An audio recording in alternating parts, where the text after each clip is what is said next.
kabar? Kembali lagi di channel Bimbel Chief bersama Mistisya yang akan membahas materi kimia tentang reaksi netralisasi atau biasa disebut dengan penggaraman. Nah, selanjutnya kita akan berpindah ke penggaraman atau reaksi netralisasi yang menggunakan logam. Untuk reaksi logam sendiri, ini kita harus menggunakan hafalan deret volta ya. Jadi deret volta ini merupakan urutan logam-logam yang akan digunakan sebagai reaksi antara asam dan garam nanti. Jadi, satu-satunya penggaraman yang bisa menghasilkan garam atau tidak bisa bereaksi hanya ada pada penggaraman ini. Apa-apa saja deret volta itu? Berikut ini merupakan daftar logam-logam yang berada pada deret volta.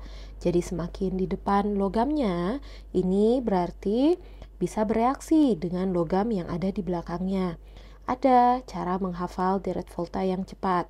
Tapi kita akan bahas ini pada les secara langsung saja ya, untuk cara hafalan cepatnya. Selain hafalan deret volta ini, kita juga harus melihat bahwa ada syarat lain. Apakah reaksi netralisasi ini akan menghasilkan garam atau reaksinya tidak bereaksi sama sekali? Syaratnya apa? Jika logam bereaksi dengan asam, maka logam yang ada harus berada di depan H+. Jadi H+ yang ada di sini itu merupakan pembatas. Jadi semua logam yang berada sebelum H itu akan bereaksi. Sementara ada 5 logam yang berada setelah hidrogen, yaitu tembaga, raksa, perak, platinum, dan emas. Ini tidak akan bereaksi dengan asam apapun, baik itu adalah asam kuat maupun asam lemah.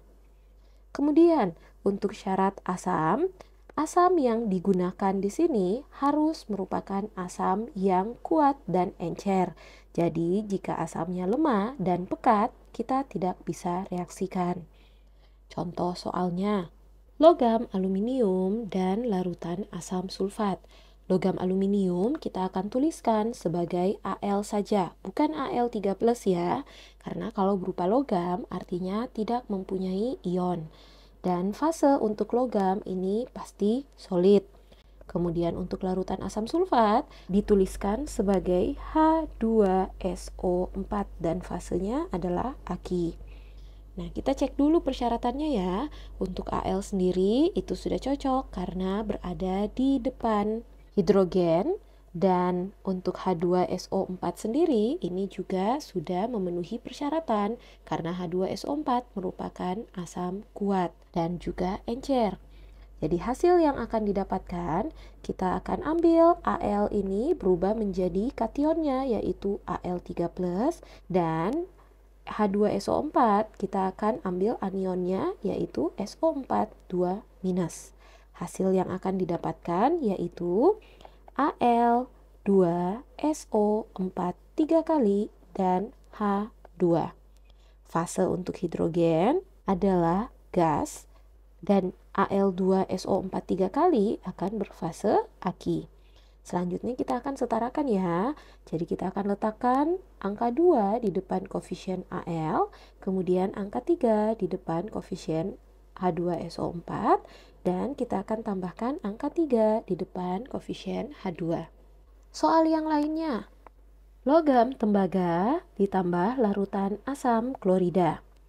Logam tembaga adalah Cu dan berfase solid, dan larutan asam klorida adalah HCl dengan fase aki. Nah, kita cek apakah ini bisa bereaksi atau tidak ya. Cu berada pada belakang hidrogen. Artinya, reaksi ini tidak bisa terjadi walaupun HCl atau asam klorida merupakan asam kuat. Tetapi karena Cu berada di belakang hidrogen, jadi reaksi ini tidak bisa berlangsung. Atau kita akan coret saja, dan berarti tidak akan ada produk yang dihasilkan. Jadi tetap sebagai logam tembaga dan juga asam klorida. Seperti itu ya. Makanya untuk penggaraman ini adalah satu-satunya penggaraman yang bisa ada pilihan apakah akan menghasilkan garam atau tidak bereaksi. Contoh soal yang berikutnya, logam seng dan larutan asam asetat. Logam seng adalah Zn solid dan larutan asam asetat adalah CH3COOH dengan fase aki. Kita cek lagi ya persyaratannya, apakah Zn berada di depan hidrogen? Iya, Zn berada di depan hidrogen, tetapi CH3COOH merupakan asam lemah, sehingga reaksi ini tidak dapat terjadi. Sampai di sini sudah ngerti ya untuk penggaraman logam tambah asam menghasilkan garam tambah H2. Yang berikutnya adalah penggaraman logam tambah garam menghasilkan garam tambah logam. Syarat ini cuma satu saja. Logam itu harus berada di depan kation garamnya. Jadi intinya misalkan ada litium dan kalium. Jadi jika litium adalah logam dan kalium adalah kation, ini reaksinya bisa terjadi. Tetapi jika kita balik, kalium adalah logam dan litium adalah kation, reaksi ini tidak bisa berlangsung. Contohnya, logam nikel dan timbal 2 sulfat. Jadi, logam nikel merupakan Ni solid dan timbal 2 sulfat merupakan PbSO4. Nah, hasil yang terjadi adalah Ni kita harus cek dulu apakah dia berada di depannya Pb, dan ya, Ni ini berada di depannya Pb. Jadi akan terjadi reaksi, Ni ini akan berubah menjadi kation Ni2+, lalu di sini kita akan ambil SO42- dan dia menjadi NiSO4 ditambah logam Pb. Jadi Pb ini akan berfase solid, kemudian PbSO4 ini berfase solid juga, dan NiSO4 berfase aki. Jangan lupa untuk setarakan, tapi untuk reaksi ini sudah setara. Nah, kalau sekarang kita tukar, logam timbal ditambah nikel 2 sulfat. Logam timbal adalah Pb solid dan nikel 2 sulfat adalah NiSO4 aki. Apakah ini akan bereaksi? Tidak bisa. Kenapa tidak bisa? Karena Pb berada di belakang Ni pada deret volta, sehingga Pb ini tidak mampu bereaksi dengan SO4. Seperti itu ya. Selanjutnya yang terakhir kita akan masuk ke dalam reaksi netralisasi atau penggaraman yang menggunakan senyawa hipotesis. Jadi apa sih senyawa hipotesis itu? Senyawa hipotesis merupakan senyawa asam, basa, ataupun garam yang saat berada di produk itu tidak sanggup untuk membentuk dirinya menjadi asam, basa, dan garam tersebut. Ini dikarenakan karena mereka adalah asam, basa, dan juga garam yang sangat lemah, sehingga energinya tidak mampu untuk membuat dirinya menjadi asam, basa, dan juga garam lemah kembali. Jadi untuk menghemat energi, mereka akan merubah dirinya menjadi seperti ini. Nah, jadi berikut merupakan senyawa hipotesis untuk asam, basa, dan garam yang sangat lemah. Jadi misalkan untuk H2CO3, pada bagian produk, jika ada H2CO3, kita tidak akan tuliskan seperti ini, tetapi kita akan ganti menjadi karbon dioksida dan H2O. Misalkan juga kalau ada basa NH4OH, berarti kita tidak akan tuliskan sebagai amonium hidroksida, tetapi kita akan tuliskan sebagai NH3 atau amonia dan air. Contohnya, amonium oksalat dan kalsium hidroksida. Amonium oksalat adalah NH4 2 kali C2O4, ini berfase aki, dan kalsium hidroksida adalah CaOH 2 kali.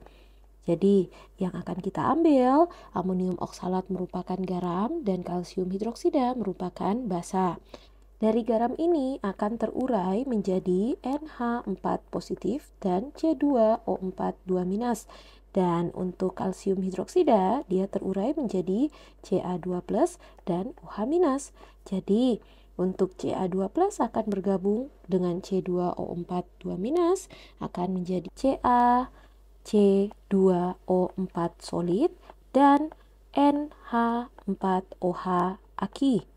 Tapi berhubung NH4OH merupakan suatu senyawa hipotesis, berarti NH4OH tidak boleh dituliskan sebagai senyawa tersebut, tetapi kita harus ganti dengan NH3 gas dan juga H2O liquid. Jadi begitu ya. Selanjutnya jangan lupa untuk disetarakan. Jadi kita akan tambahkan 2 di depan koefisien NH3 dan kita akan tambahkan 2 di depan koefisien H2O. Dan persamaan ini sudah setara. Contoh yang lainnya lagi. Natrium karbonat dan asam perklorat. Untuk natrium karbonat, rumus kimianya akan menjadi Na2CO3 dan asam perklorat, rumus kimianya menjadi HClO4.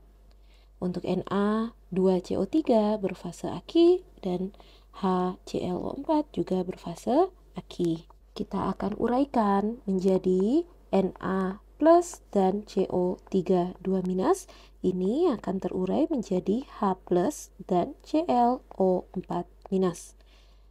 H plus akan bergabung dengan CO3 2 minus dan Na plus akan bergabung dengan ClO4 minus. Reaksi yang terjadi adalah NaClO4 dan harusnya kita tuliskan sebagai H2CO3. Tetapi sama lagi ya, untuk H2CO3 merupakan senyawa hipotesis sehingga kita harus tuliskan sebagai CO2 ditambah H2O. Jangan lupa untuk disetarakan dan diberikan fase. Artinya H2O adalah liquid, CO2 adalah gas, dan NaClO4 adalah aki. Untuk penyetaraannya, kita akan tambahkan 2 di depan NaClO4, kemudian 2 di depan HClO4, dan reaksi ini sudah setara. Mudah bukan?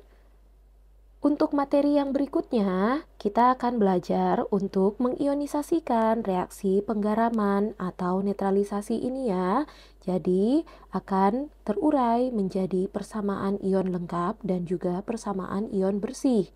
Bisa dicek pada video yang lainnya. Sekian penjelasan mengenai reaksi netralisasi atau penggaraman. Jika ada pertanyaan atau mau request materi lain, boleh ditulis di kolom komentar atau hubungi kami secara langsung. Jangan lupa untuk support channel Bimbel Chief dengan cara subscribe dan like video ini ya. Sampai bertemu di video berikutnya.